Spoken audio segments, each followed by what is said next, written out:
história não tem fim, a história é um processo em permanente movimento e fundamentalmente, a história é feita pelos homens.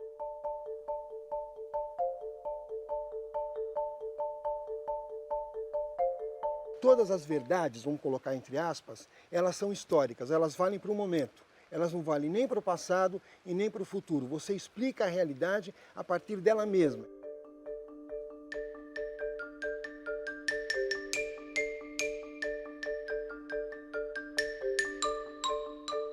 Na concepção marxiana e na marxista também, o trabalho é a essência humana.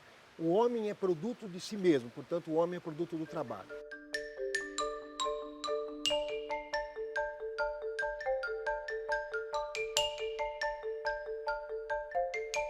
Para você, inteligente, mas não te conheço terá para você.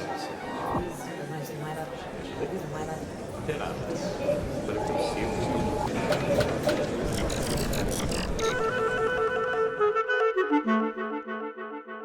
Professor, primeiramente eu gostaria que o senhor dissesse para nós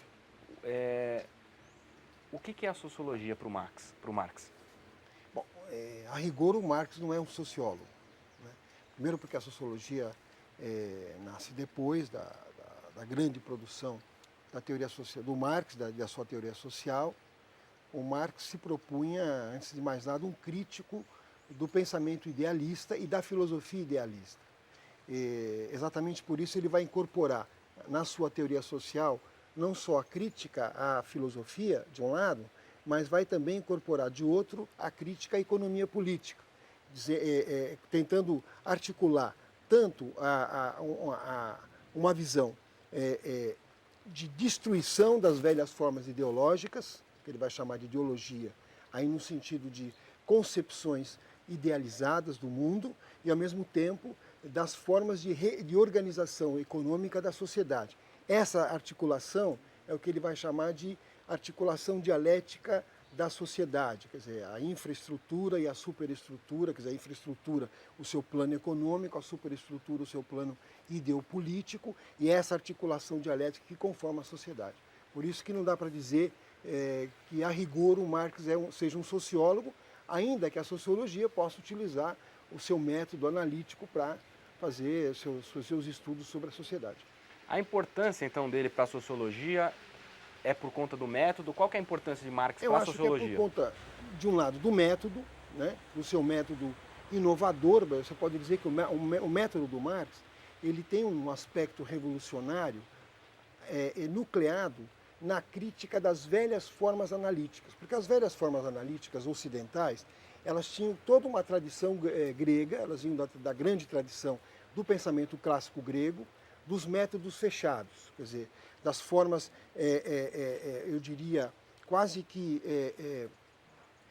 estruturadas em começo, meio e fim, né, de análise dos processos sociais.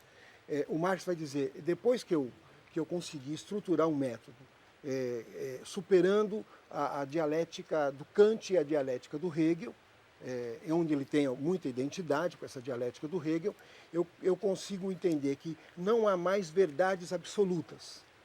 Inclusive, o Engels, o seu grande companheiro de trabalho, vai dizer num texto clássico, analisando o que eles tinham feito ao longo da vida, já é um texto que ele escreve, o Marx já tinha morrido, ele vai dizer que a grande novidade do pensamento é que tudo passa a ser absoluto e relativo ao mesmo tempo. Por quê? Porque, na verdade, todas as verdades, vamos colocar entre aspas, elas são históricas, elas valem para o momento. Elas não valem nem para o passado e nem para o futuro. Você explica a realidade a partir dela mesma. Eu não posso usar o modelo do passado para avaliar o modelo do presente. E eu não posso usar o modelo do presente para avaliar o futuro, porque o futuro só vai ser avaliado ao longo do seu próprio processo de construção. Então não há mais fim da história, a história não tem fim, a história é um processo em permanente movimento e fundamentalmente, a história é feita pelos homens, homens no sentido humanidade, pela humanidade. Qual é o contexto histórico do aparecimento, do surgimento de Marx? Eu já havia tido a Revolução Industrial, né? Ele vivia já num mundo capitalista, e gostaria que o senhor comentasse o momento, o tempo histórico que ele viveu? Olha, o Marx é resultado de um processo histórico. Vamos agora usar o próprio método do Marx. Quer dizer, não há Marx sem Descartes, sem Spinoza, sem Kant, sem Hegel, não é? Sem os iluministas. Marx é uma síntese, vamos assim dizer, de um processo de construção de um pensamento que nasce com a Revolução Burguesa, com a construção do capitalismo, não é? E o Marx é uma síntese não só desse processo, eu diria, heróico, do período heróico da construção do capitalismo, do chamado racionalismo burguês. Marx se apresenta como uma ruptura e uma continuidade do racionalismo burguês. Continuidade em que sentido? Ele não nega em nenhum momento o racionalismo que aparece com a Revolução Burguesa, que aparece com a sociedade capitalista, mas, de outro lado, ele nega as formas que se constroem, as formas ideológicas e materiais que se constroem a partir do capitalismo. Ou seja, ele passa a apontar as contradições que o capitalismo possui, ele passa a tentar demonstrar que o capitalismo também é histórico e que há uma possibilidade histórica de sua superação. Como ele pensava o trabalho? Ele pensava o trabalho como centro não só da sociedade, mas o trabalho era a essência humana.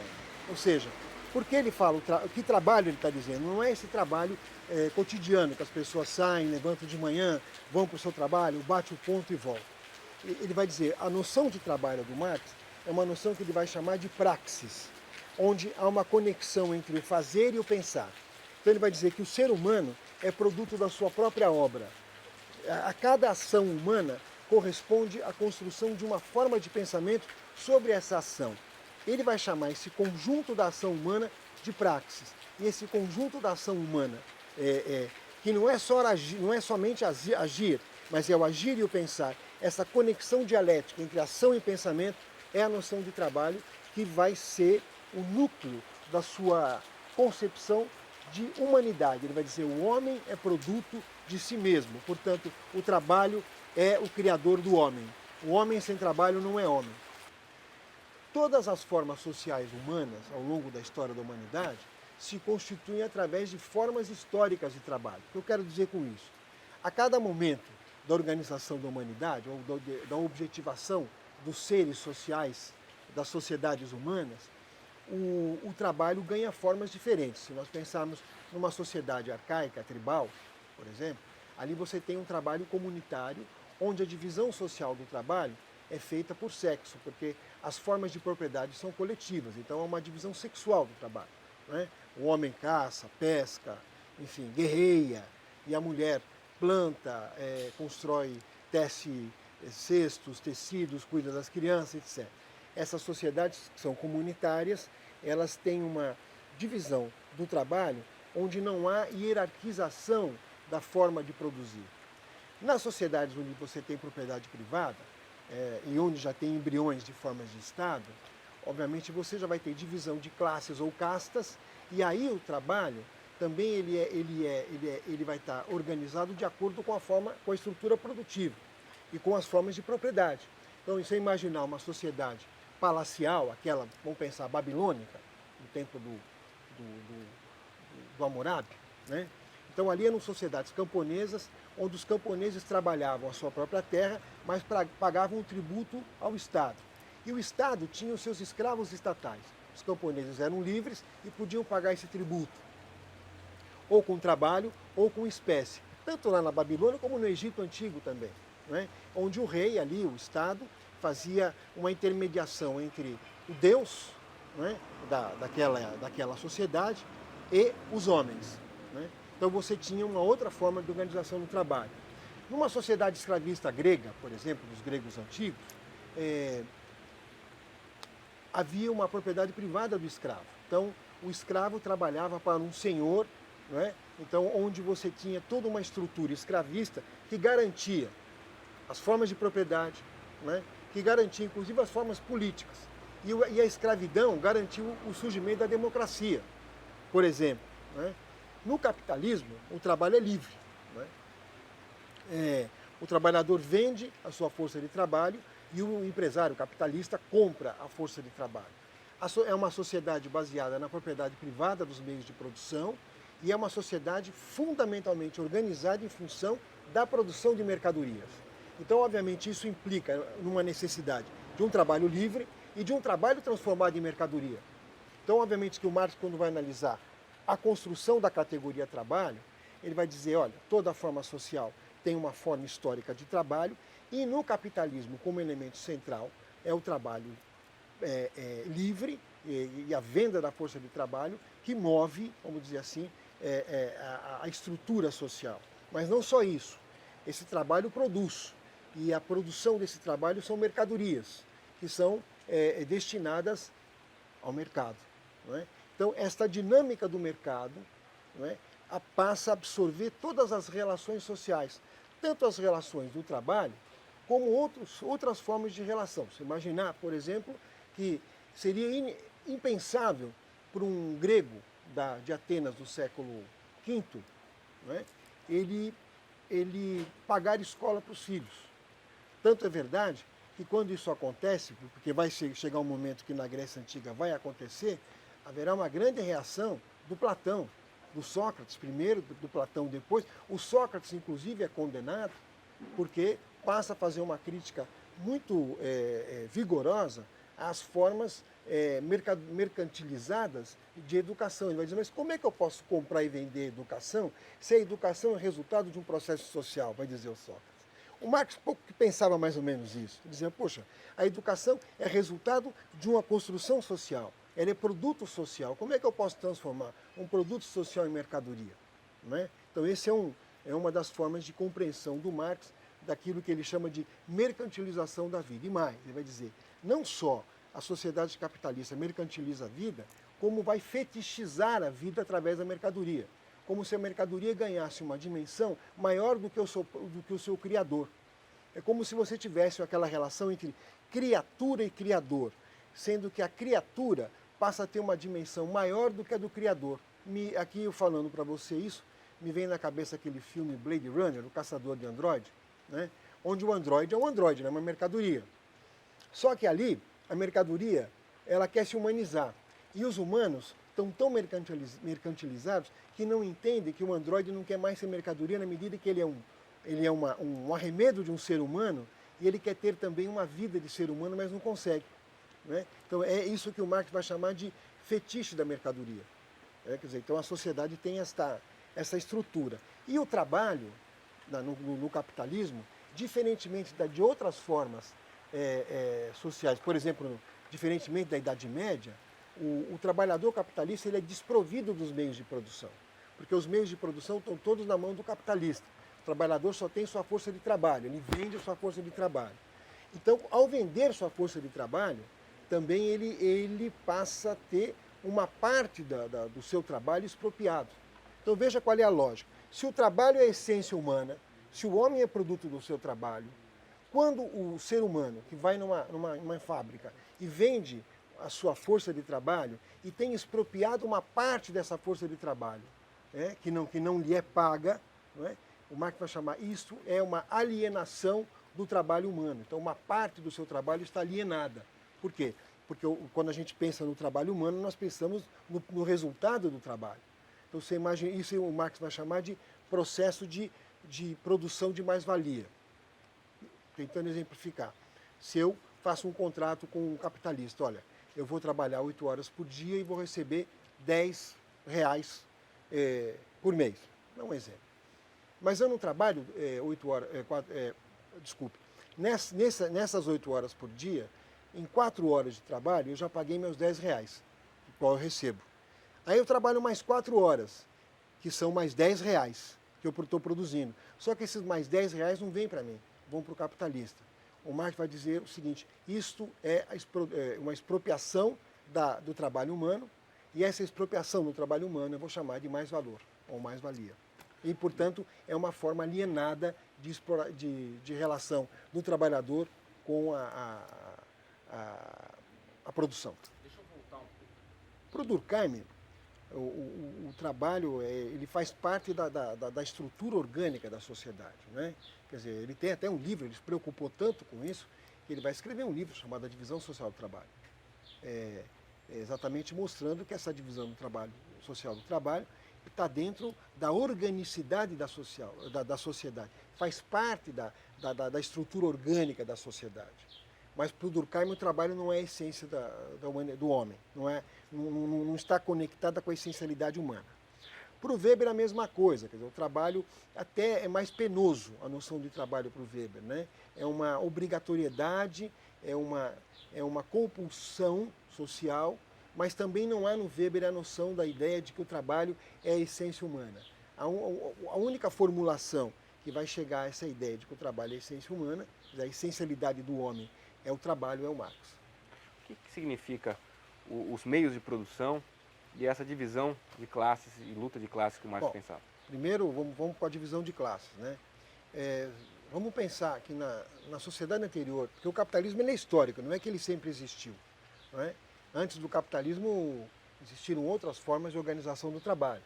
Então vamos pensar que na Idade Média, naquilo que se chama de feudalismo, o artesão ele tinha os meios. O que é os meios? O que são os meios de produção? São os instrumentos de produção.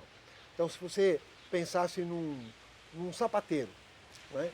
Sapateiro ou alguém que trabalhasse com couro, você dissesse para ele, olha, eu quero uma sela de cavalo. Aí ele dizia, tá bom. Aí ele ia lá num lugar onde se abatiam bois, comprava pele, ou então ia num cortume, comprava a pele do cortume, chegava em casa, cortava essa pele, montava toda a sela com seus instrumentos, costurava e te entregava essa sela pronta, né? Esse é o artesão. O que acontece no capitalismo? Não é mais assim. Primeiro, o trabalhador não tem mais os meios de produção, ou seja, não tem os instrumentos de produção. O trabalhador vende só sua força de trabalho. Eu quero trabalhar. Pois não, o que o senhor sabe fazer? Eu sou marceneiro. Eu não tenho a madeira, eu não tenho o machado, eu não tenho a serra, eu não tenho a plaina, eu não tenho nada. Eu chego na fábrica, a fábrica me fornece tudo. Ó, todos os instrumentos de produção estão aqui. Você vai pegar a sua capacidade de trabalho, vai utilizar os meus instrumentos e vai produzir. Isso que são os meios de produção. Entendi. E essa divisão de classes? A divisão de classe ela é resultado de uma sociedade de classes. Ou seja, se eu vendo a minha força de trabalho e alguém compra a minha força de trabalho, significa que alguém que está comprando, ele não compra uma força de trabalho, ele compra várias forças de trabalho. Então, quer dizer, isso significa que a sociedade ela está dividida em aqueles que detêm os meios de produção, os instrumentos de produção, e aqueles que não detêm os meios de produção. Em geral, na sociedade de classe, a maioria não detém os meios de produção e a minoria detém os meios de produção. Isso é o que a gente chama de sociedade capitalista. Claro que ela não é dividida só em duas classes, ainda que sejam as duas classes fundamentais. O que é chamado de proletariado, os trabalhadores assalariados, e os empresários, ou a burguesia, que são aqueles que detêm os meios de produção. É uma sociedade onde você tem pequenos burgueses, onde você tem camponeses, não é?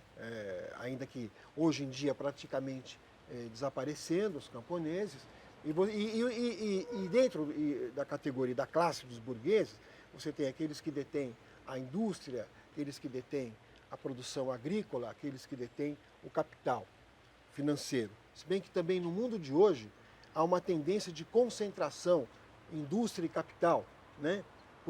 E a própria indústria, ela se alargou de tal forma que também não há mais diferença entre o que é produzido no campo e o que é produzido na cidade, porque hoje no campo você não tem mais a fazenda tradicional, mas você tem uma agroindústria. E no campo a tendência é nós termos a presença de grandes proletários rurais, não é? Que são trabalhadores assalariados no campo. São aqueles que vão colher cana-de-açúcar, que vão colher a produção, várias produções agrárias, que vão cuidar da criação de animais e assim por diante, quer dizer, da colheita, né? Do plantio. Esses trabalhadores também não detêm mais a terra, também não detêm mais os meios de produção, porque a terra no capitalismo é um meio de produção. Então, de novo, esse trabalhador não tem mais nada a não ser sua força de trabalho, né? Então, a sociedade capitalista ela é dividida em classes nesse sentido. Por quê? Classes que estão inseridas no processo produtivo, de maneiras diversas, não é? E no mundo atual, nesse capitalismo contemporâneo, as inserções são de diversas formas, o que não altera o seu conteúdo, mas são feitas de diversas formas. Por exemplo, mesmo que você pense hoje num pequeno produtor, uma pessoa que tem uma pequena porção de terra, ainda ele é proprietário do seu meio de produção, ele também não está tão independente como estaria há 100 anos atrás. Porque esse proprietário de um pequeno lote de terra, vamos supor que ele produza milho e leite. O que vai acontecer é que ele vai ter que vender essa produção de milho, vamos supor que ele tenha uma boa produção, ele vai ter que vender essa produção de milho para quem compre, para quem tem interesse ou trabalhe com o milho.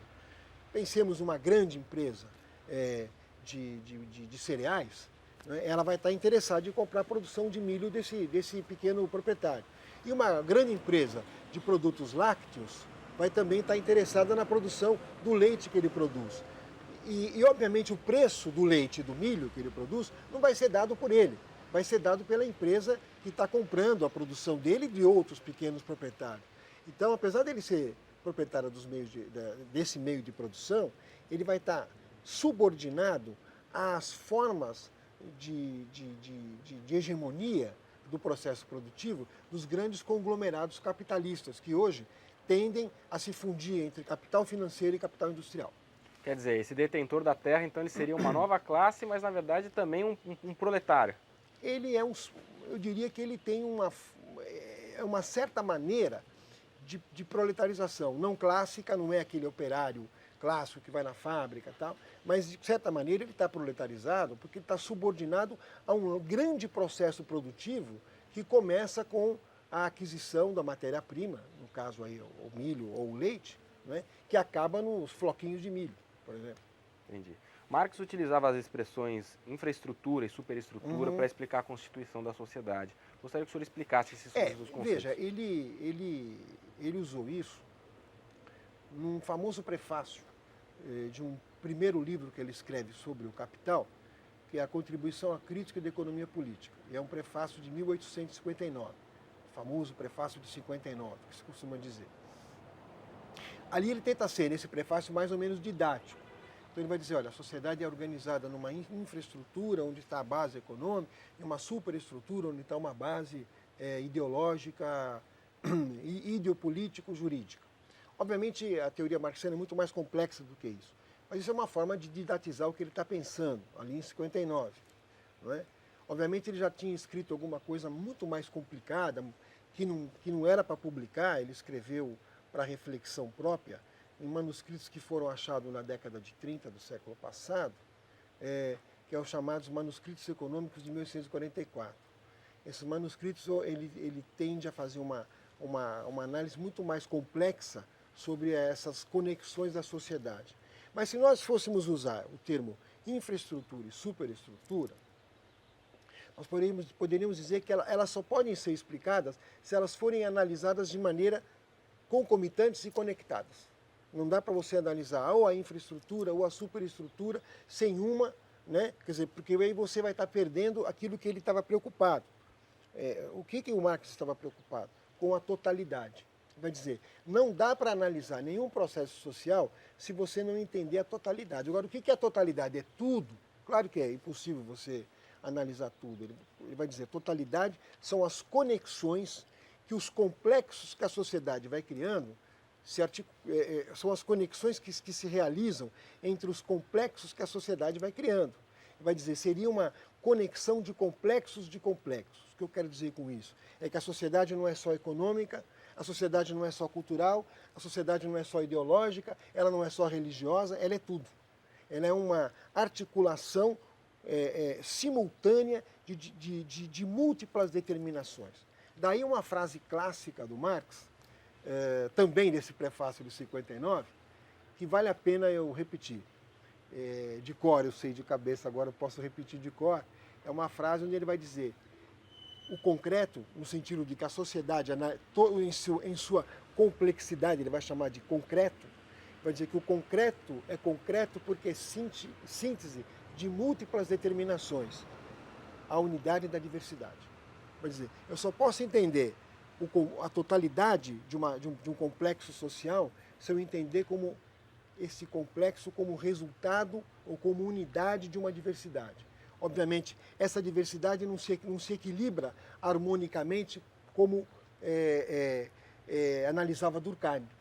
Para Durkheim, a sociedade é um harmônico. Né? Para o Marx, a sociedade é um conjunto total de contradições. Quer dizer, ela se equilibra pela contradição. Ela não se equilibra pelo harmônico, mas pela contradição. Para o Marx, a infraestrutura seria a base econômica e a superestrutura seria a base jurídica. Mas isso é uma separação que reduz o conjunto do pensamento do Marx. Poderíamos usar isso apenas como um aspecto didático. Como é que o senhor explica o valor de uma mercadoria? Então, o capitalismo, como toda forma social, possui uma ideologia, aqui no sentido de um conjunto de ideias, que se autoexplica. Né? Em geral, há uma explicação falsa, fantasiosa, de que o que cria a mercadoria, o valor da mercadoria é o mercado. Mas o Marx nos explica bem de que a mercadoria era resultado do processo de trabalho. Isso quer dizer que o valor de uma mercadoria é determinado pelo tempo de trabalho necessário para produzir essa mercadoria. Né? Então, quer dizer, na mercadoria está contida não só o tempo de trabalho, como o próprio trabalho do trabalhador morto e materializado. Ou seja, quando você olha uma mercadoria, por exemplo, você olha um telefone celular, ele não tem vida própria. Ele é produto de um ser humano. E dentro desse celular tem o trabalho materializado de um ser humano. E esse trabalho, essa parte do trabalho, ela é a parte essencial do valor da mercadoria, ou melhor, é a parte fundamental do valor da mercadoria. Quer dizer, a mercadoria, o seu valor é determinado pelo tempo que o trabalhador leva para produzi-la. Isso que é expropriado é a mais-valia, é isso? Isso está dentro deste valor, está a mais-valia. Obviamente também, nesse processo de produção, há uma parte do trabalho, né, que paga o próprio trabalho do trabalhador, mas é uma parte menor. Queria que o senhor explicasse a importância do capital e o salário, preço e lucro. Bom, o Capital é a obra da vida do Marx. Ele morre sem terminar o Capital, na verdade ele vai redigir mesmo, fazer a revisão só do primeiro volume. Os outros 2 volumes serão compilados pelo Engels e publicados postumamente. O salário, preço e lucro é uma forma didática que ele encontra, porque, veja, o Marx não era um acadêmico, ele não era um professor universitário, ele era um militante do movimento operário. Né? Claro que ele fazia parte do seu núcleo intelectual, porque ele não era o único intelectual do movimento operário. Ele fazia parte de um núcleo intelectual do movimento operário, junto com Engels, mas junto com outros pensadores também, militantes, não é? E onde todos eles produziram, num determinado momento da sua vida, não só uma polêmica teórica, para tentar, obviamente, parametrar o movimento, organizar e dar diretivas para o movimento operário, mas também para tentar entender o próprio processo dialético do movimento operário, né, do capitalismo e do movimento operário. Então, o Salário, Preço e Lucro é um texto didático, onde ele tenta explicar a diferença entre o preço da mercadoria, o valor da mercadoria e o lucro da mercadoria. Então, é uma tentativa de divisão didática do complexo processo produtivo.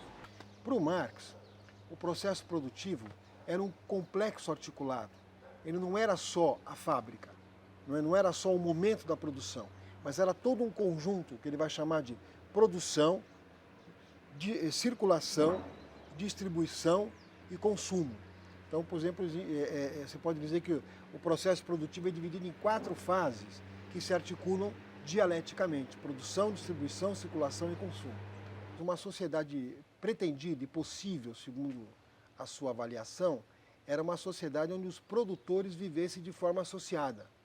O que ele vai chamar de Sociedade dos Produtores Associados, nos seus manuscritos de 44, ou o comunismo.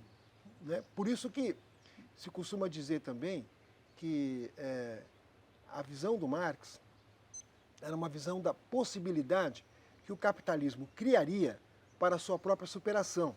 Ou seja, o desenvolvimento de forças produtivas, o desenvolvimento científico, tecnológico, criariam as condições, primeiro, de compreender a relação entre o homem e a natureza. Porque vamos lembrar que, para o Marx, na sua concepção de ser humano, o ser humano possuía dois corpos, um corpo orgânico e um corpo inorgânico. O corpo orgânico é o corpo orgânico das pessoas. O corpo inorgânico era a natureza, porque ele vai dizer, é impossível que você pense um ser humano que viva fora da natureza. Ele tem que depender do oxigênio, da pressão atmosférica, da água, enfim, do sol, não é? Porque ele é um ser, ele tem um aspecto biológico. Só que o ser humano também não é um ser naturalista, ele é um ser que transforma a natureza, não é? E ele cria um mundo humano, quer dizer, um mundo que, onde a presença do seu trabalho, não é? Cria as suas formas de existência. E mais do que isso, o olhar humano é inclusive olhar para a natureza e humanizar a natureza ao olhá-la, ou seja, dar à natureza uma intenção humana que ela não tem. Como diria o Marx, o capitalismo, na verdade, seria a última forma, que ele vai chamar, claro, entre aspas, de pré-história da humanidade. Em que sentido? É a última forma social onde o homem, para poder viver, explora o próprio homem. Ele vai dizer, com os recursos e com as condições que o capitalismo cria, é possível superar esta forma de exploração do homem pelo próprio homem e se criar uma sociedade de produtores associados, onde, para se viver, não é necessário explorar o trabalho do outro. Não é? E mais, com os recursos tecnológicos, ele vai falar no século XIX, você imagina, nós estamos no século XXI. Com os recursos tecnológicos e científicos que o capitalismo cria, você diminui o tempo de reprodução da vida. Porque o que é o trabalho? É a reprodução da vida. Né? Então, o tempo de você estar na fábrica, no escritório, tal, ele vai ser reduzido e o seu tempo de lazer, o seu tempo para si mesmo e para os outros vai ser muito maior. Então, vai ser uma sociedade baseada numa outra lógica, que não é essa lógica que nós conhecemos. Por isso é importante acrescentar que a humanidade não viveu nenhuma experiência comunista. Né? O que se viveu até hoje foram experiências socialistas, e eu quero explicar o que é isso para o Marx. Há uma diferença entre o socialismo e o comunismo para o Marx. O Marx vai dizer que o socialismo é a primeira fase do comunismo, onde se prepara a transição do capitalismo para o comunismo. E isso também tem uma implicação importante, política e filosófica. Né? Ele vai dizer que a humanidade, ao longo de milênios, se acostumou com o Estado, com formas de poder, com divisão de classes ou estamentos. E vai dizer que, para desacostumar a sociedade ao Estado, ao poder, ao exército, à polícia, às normas opressivas, que ele vai chamar de formas de opressão e formas de alienação da sociedade, principalmente o Estado como uma forma de alienação, porque o Estado intervém e tira do ser humano a sua autonomia, é necessário que você tenha um período de transição que ele vai chamar de socialismo, onde, na verdade, o Estado se prepara para a sua autodissolução. Ora, nós não vivemos isso ainda, porque a própria experiência do socialismo, pensar na Revolução Russa, que é a primeira grande revolução socialista, em 1917, quer dizer, em vez de ela se preparar para dissolver o Estado, ela criou um Estado maior do que seria, vamos dizer assim, proposto para o Marx. Ela não dissolveu o Estado. Então, obviamente, essa experiência socialista, apesar dela ter tido alguns elementos de socialização da produção, de distribuição social da mais-valia, de distribuição social de cultura, de acesso à educação, de acesso à saúde, de acesso à habitação, etc., também, por outro lado, não vivenciou essa ampla liberdade individual, não porque essas sociedades socialistas que existiram tiveram grandes problemas de democracia interna, não é? Acabaram se transformando em ditaduras de partido e não em sociedades onde o centro era o trabalho, o centro era a própria sociedade. Isso significa que são experiências curtas em termos da história, são 87, 88 anos de experiência socialista contra 400 anos de construção capitalista. Na verdade, a ideia de comunismo do Marx, ela está muito mais realizável hoje do que se nós pensarmos no século XX. No início do século XX, século XXI, ele tem mais capacidade civilizatória, tecnológica, científica e cultural para se pensar uma sociedade dos modos que o Marx tinha pensado. Sociedade de solidariedade, de produtores associados, sociedade sem Estado, autogerenciada, não é? Uma sociedade onde não há nenhum tipo de opressão que não seja decidida coletivamente pelas pessoas. Na época, no começo do século XX, Marx pensava que a maneira de se chegar a essa sociedade pretendida seria por meio da revolução. Gostaria que o senhor comentasse. Bom, o Marx também, ele não era, ele fazia muita questão de não ser um adivinho. Então, qual era a experiência do Marx? Quer dizer, qual era o laboratório do Marx? Era a história, né? Quer dizer, aquilo que a humanidade tinha passado. Então, o que ele tinha como referência?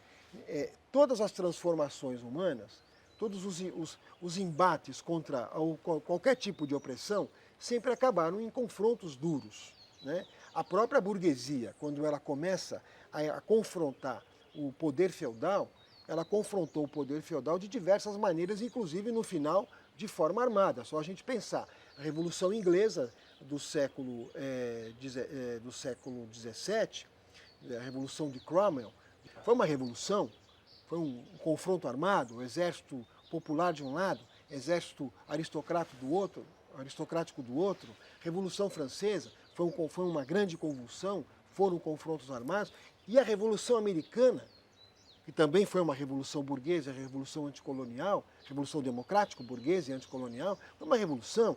Os exércitos anticoloniais de um lado, os exércitos coloniais ingleses do outro, confrontos armados. Quer dizer, o Marx olha e fala, bom, né, quer dizer, qual é a forma de você confrontar a opressão, a não ser com poder, o contrapoder daqueles que são oprimidos. E antes das revoluções burguesas, as outras revoluções, sempre os outros movimentos, quer dizer, sempre se confrontando na força, porque quem detém o poder não vai entregar o poder, não é, de graça. Como é que seria uma análise, eu gostaria que o senhor fizesse uma análise breve da visão que Marx teria da sociedade de hoje? Olha, o Marx ficaria espantado por dois motivos, segundo a minha avaliação. Primeiro, ele diria o seguinte, tudo aquilo que eu avaliei, que eu analisei, está acontecendo, né? A mercadoria se transformou, não é mais um fetiche, mas é uma reificação, o mundo vive uma reificação, todas as relações sociais se mercantilizaram, não é? O Marx imagina o Marx caminhando pela Avenida Paulista e olhando as revistas de mulheres nuas, ele iria dizer, está aí o ser humano que virou mercadoria de vez, se vende pessoas nas ruas, não é? Ele diria que a mais-valia se realiza hoje de uma forma brutal, de que há uma concentração, de que houve aquilo que ele dizia que era uma tendência, aconteceu, a fusão do capital financeiro com o capital industrial, que é o capital monopolista do mundo contemporâneo, não é? E também iria dizer o seguinte, puxa vida, essas experiências socialistas falharam e falharam muito. Porque o Marx era um crítico, ele não era... É o que ele dizia, não há verdade absoluta, tudo é relativo e tudo é absoluto ao mesmo tempo. Tudo que é sólido se desmancha no ar. Isso é uma frase do Marx, uma frase do Manifesto Comunista. Né?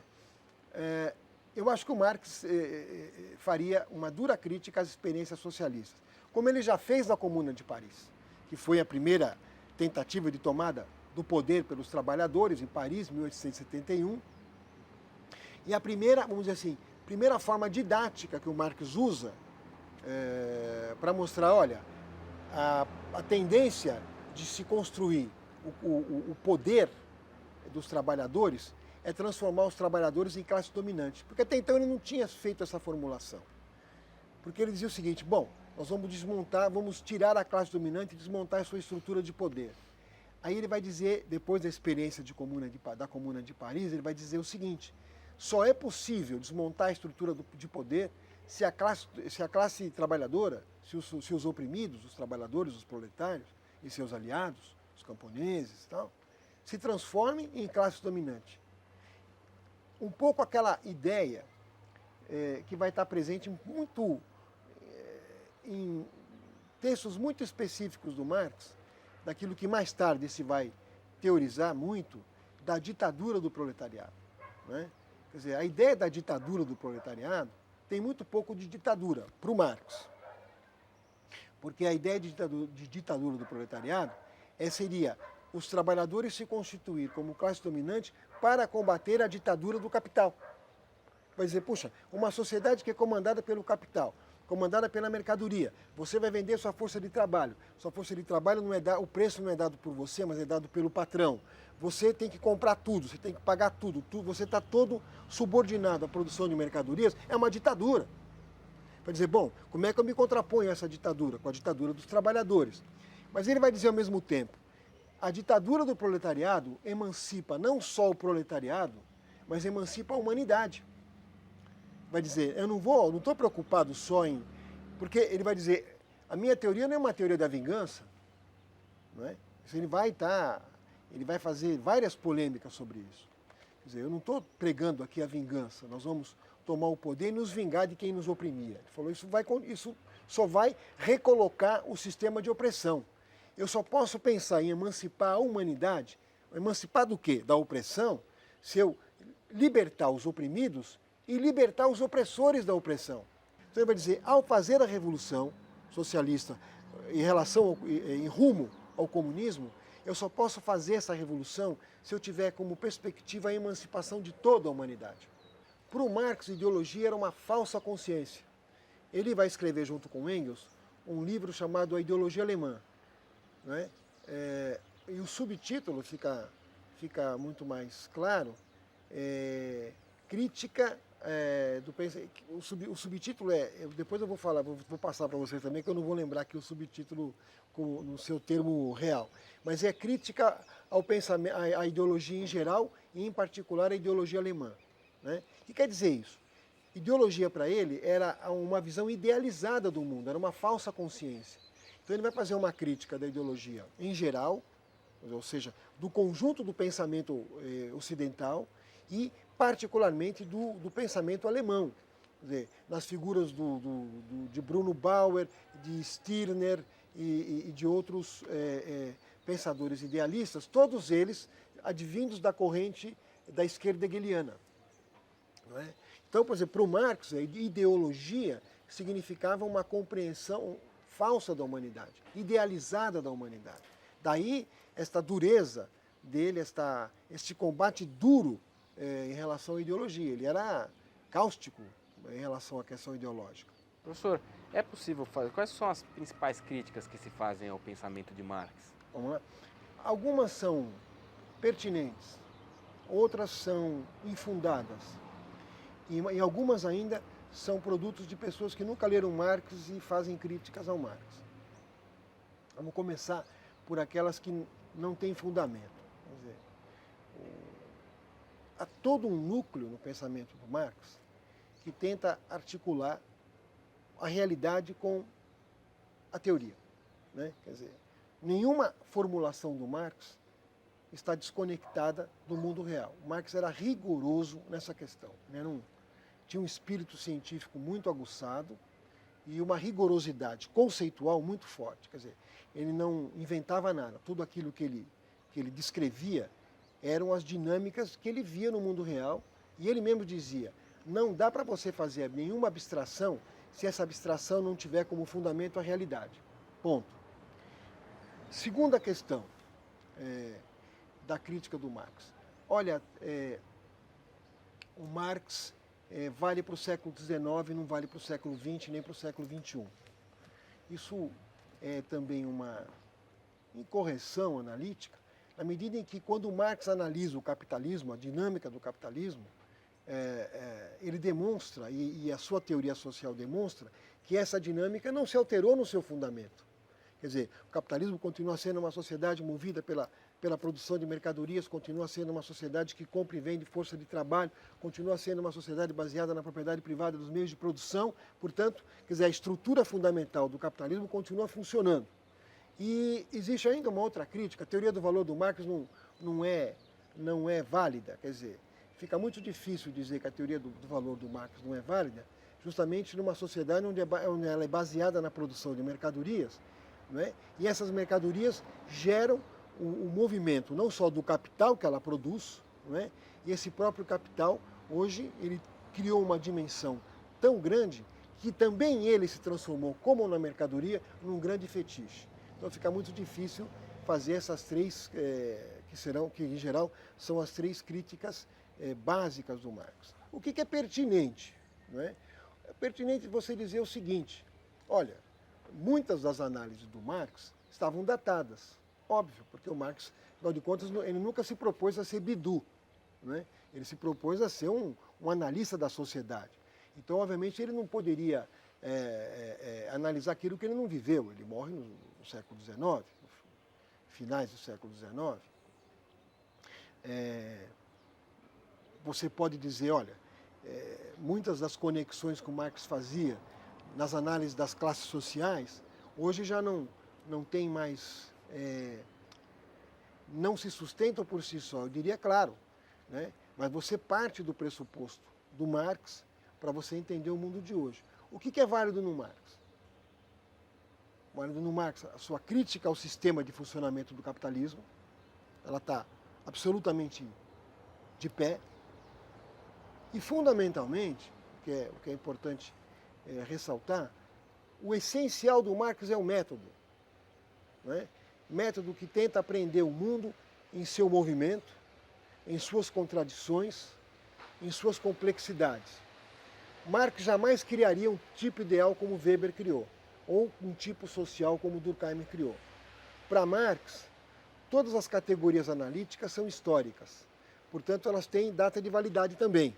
Quer dizer, só vale eu falar de mercadoria enquanto mercadoria, veja, mercadoria no capitalismo, se eu entender a mercadoria, a função da mercadoria que ela tem no capitalismo. Porque a mercadoria sempre existiu, o próprio Marx vai dizer. Agora, se eu penso a mercadoria, por exemplo, no mundo antigo, lá no mundo dos romanos, dos gregos, ela tinha um valor de uso. Eu comprava essa mercadoria, ela tinha um valor também, porque ela também tinha trabalho morto, materializado do ser humano e tal. Mas eu comprava essa mercadoria para consumir. Então eu preciso de um casaco, comprava um casaco e para vestir porque eu estou com frio. No mundo do capitalismo, a mercadoria ganha uma outra dinâmica. Aí o Marx vai dizer, aqui ela tem uma outra característica. E o mercado que você tem no capitalismo não é o mesmo mercado que você tem no mundo antigo. Vocês poderiam perguntar o seguinte, puxa, mas os fenícios não eram grandes comerciantes no mundo antigo? A Grécia não era uma grande talassocracia, que significa uma grande potência marítima e comercial? Era. Mas o que se circulava ali? Mercadorias? Sim, mas era o excedente da mercadoria. Porque, antes de mais nada, se produzia mercadoria para o consumo. Para eu comer, para você comer, para se vestir e tal. O que sobrava se circulava e se trocava. No capitalismo, se produz essencialmente para o mercado. Então ele tem uma outra característica. Então eu não posso colocar o mercado do mundo antigo com o mercado do mundo contemporâneo. São coisas diferentes. Então o método do Marx, ele é muito rígido nisso, é muito rigoroso. Quer dizer, eu não posso analisar nenhuma categoria fora do seu tempo e do seu espaço histórico. Tá. Então eu acho que isso é o que se preserva do Marx num aspecto fundamental, quer dizer, o seu método, a sua capacidade de aprender as dinâmicas, as complexidades das dinâmicas sociais, suas articulações e sua historicidade. Professor, eu gostaria de uma última pergunta sobre Marx, quando ele fala as poucas coisas que ele escreveu sobre educação, mas eu queria que o senhor falasse qual que era o pensamento de Marx sobre educação.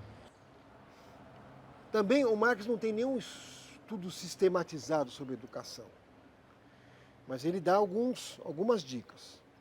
A dica fundamental é de que a ação humana é uma ação educativa permanente. Quer dizer, a ideia da praxis, quer dizer, de fazer aprendendo e aprender fazendo, quer dizer, a conexão entre que o ser humano é produto de si mesmo eu acho que tem uma intrínseca noção pedagógica de que o homem se autoeduca através da sua ação. Eu acho que o primeiro núcleo da ideia de educação do Marx. Agora, ele vai dizer que nas sociedades, em geral, toda a estrutura educacional visava legitimar a sociedade existente, né? Mas isso aconteceu no passado e no capitalismo não é diferente. Só que o capitalismo ele vai ser a primeira forma econômica da humanidade que vai fundir de maneira estreita trabalho e conhecimento. Desculpe, produção e conhecimento. E trabalho também. Por que eu estou dizendo isso? Porque a produção, a ampla produção de mercadorias exige uma permanente criação de recursos técnicos e científicos para poder aumentar o processo produtivo. Isso gera, obviamente, contradições. A educação não é meramente uma educação como era no passado, doutrinária, ainda que o doutrinarismo continue presente no capitalismo. Mas se você pensar que na Idade Média toda a educação era somente doutrinária, você estudava somente a partir dos núcleos e dos parâmetros do cristianismo, isso desaparece no capitalismo. Quer dizer, você vai ter o surgimento de um pensamento materialista, você vai ter o surgimento de um pensamento laico e a própria necessidade da ciência vai formar as pessoas num espírito muito mais aberto, muito mais no espírito da curiosidade, do querer saber, não é? Da laicidade, porque é necessário ser laica no capitalismo, não é? Do que nas outras formas sociais. Portanto, isso nos ajuda a compreender que para o Marx a educação era fundamental no sentido de que as pessoas se apropriassem de tudo aquilo que a humanidade tinha produzido. O capitalismo, a primeira coisa que ele faz é separar o Estado da religião. Ele cria um Estado laico. Mas ao mesmo tempo que ele cria o Estado laico, ele continua com o núcleo doutrinário. Qual é o núcleo doutrinário? Que o capitalismo é muito bom, que as formas jurídicas que o regem são boas, que é boa a propriedade privada, que é bom vender e comprar força de trabalho, esse tipo de coisa. Isso ele vai dizer de várias maneiras. No entanto, vai dizer o Marx, o acesso à escola no sistema capitalista, ele é seletivo e ele é de classe. Obviamente, se você pertence às classes dominantes, você vai ter um ensino muito mais sofisticado, você vai ter um acesso à escola muito mais facilitado, à escola, à universidade, porque você tem dinheiro, porque você tem condições. E, obviamente, aquele que é filho do proletário, ele vai ter o acesso à escola que dê condições para que ele manuseie as máquinas. Quando ele aprender tudo aquilo que ele precisa para manusear as máquinas, está muito bom. E para a universidade é outra questão, não precisa, porque ele não precisa ser médico, ele tem que ser operário, né? É isso que vai dizer o Marx, eu acho que corresponde um pouco com a realidade. Só que no mundo contemporâneo, também as contradições do capitalismo vão criando outras questões. Por exemplo, na medida que se sofistica o processo produtivo, onde o processo científico da produção é muito maior, obviamente o trabalhador precisa agora ter um ensino muito mais sofisticado.